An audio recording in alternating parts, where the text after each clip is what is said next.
This is Frank at Bottomline Ministries, Debt Free. I hope that you've had a wonderful week, and I hope that you enjoyed the Easter celebration weekend, because, Easter is what it's truly all about. It's that Jesus Christ came to earth.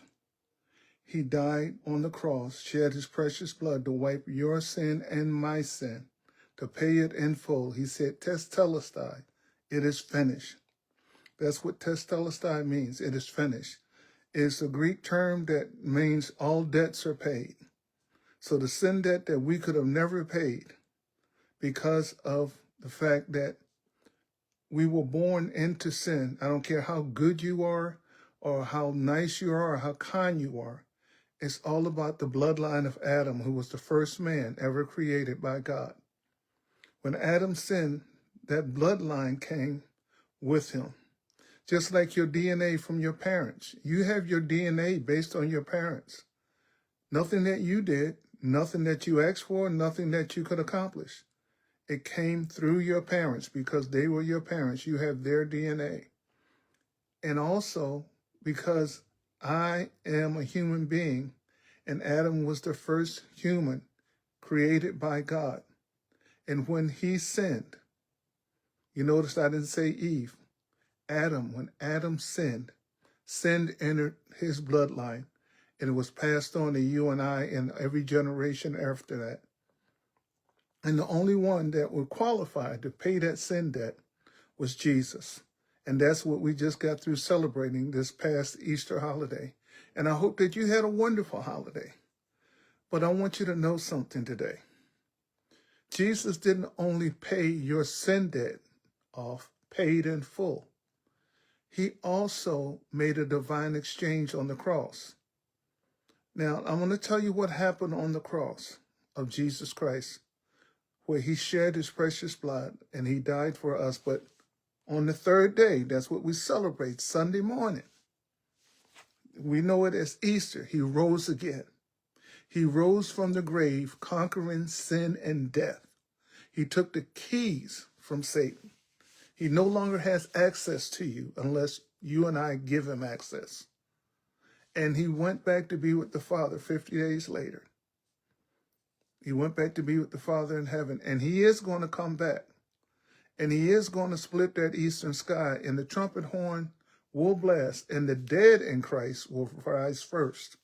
And then you and I, if you know Jesus Christ as Lord and Savior, will be caught up with him in the clouds to rule and reign forever. That's what the Bible says. And when the Bible says it, I believe it. And because I believe it, I know that I have what the Bible says I could have. But the other thing he did for us, he took our sin debt and gave us his robe of righteousness. He took our sickness and gave us his health. He took our poverty and gave us his wealth. We will never know how much Jesus gave up just to take on a human form. It said, God with us, Emmanuel. He took on human form. It said, the word, John, look at John, the book of John, the first three, chapter 1, the first three verses. It says, in the beginning was the Word, and the Word was with God, and the Word was God. And with it, all things was made, and without it, nothing was made that was made. And then go to Genesis 1. Look at the first three verses.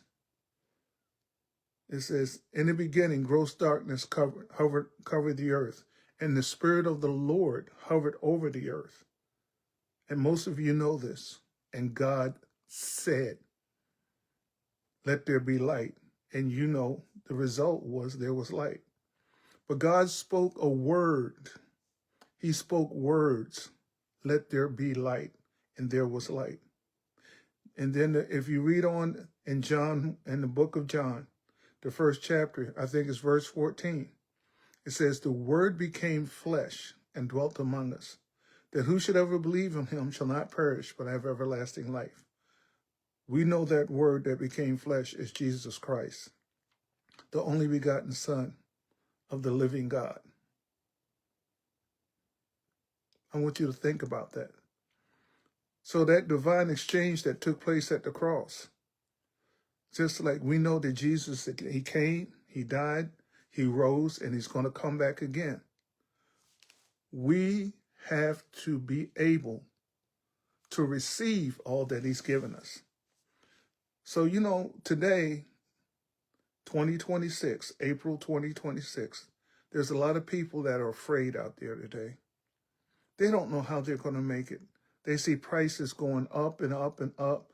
Jobs are being lost. Their health care is being lost. And a lot of things that they thought would be stable in their lives, especially later in life. And they thought it would be set. Kids are graduating from college. And they're not excited about graduating from college. They're excited about getting their degree. But they are very fearful of the future. Will I be able to use my degree? Will I be able to find a job? And if I find a job, how much stability will it have? Will I be able to find a job in this area that I studied for? Will I be able to find a job close to home? Will I have to go across country? What does the future hold? Well, I'm here to tell you that the future holds exactly what you believe. Well, Frank, I don't understand that. What you mean? I don't have control over my future. You know, it's not up to me. You know, there's so many variables. No, the only variable is right under your nose. It's the thing called your mouth. The Bible says in Proverbs 18, I think it's 18, life and death are in the power of the tongue, and we eat the fruit thereof. Just like God said, let there be light, and the gross darkness, and there was light. You can decide, what do you want to do with your life? You know, I heard 2 messages this week that really stirred me in my heart about what we believe and what we receive. What is it that you always wanted to be? What would true success look like to you? What is that thing that will bring you true success? What is the thing that brings you happiness when you do it? I mean, if you could make a living, and if they didn't even pay you, you would do it for nothing. If you could still have a decent lifestyle, because you love doing it so much. What is that thing you always wanted to become? Is it a teacher, an educator, a doctor, a lawyer, an athlete, an astronomer, an astronaut? What is it? An artist? What is it? If you can believe, then and you can receive, then you can do it. The only one thing I'd suggest that you do is write it down.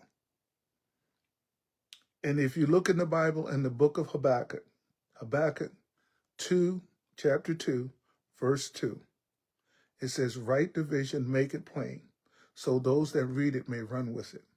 When you write things down, it takes on its own creative power, and it will change your life.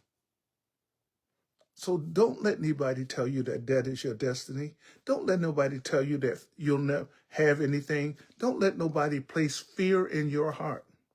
Because if God be for you, who can be against you? Well, you might say, well, Frank, I really don't know God. Well, you can fix that. Get to know him. Just ask Jesus Christ to come into your life. Say, I believe that you died for me. I believe that you rose again. I believe that you're going to return. And I believe that I'm a sinner.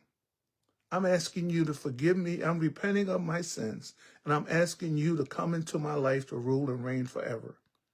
And then get into a good Bible-believing church so you can learn how to operate in the kingdom of God.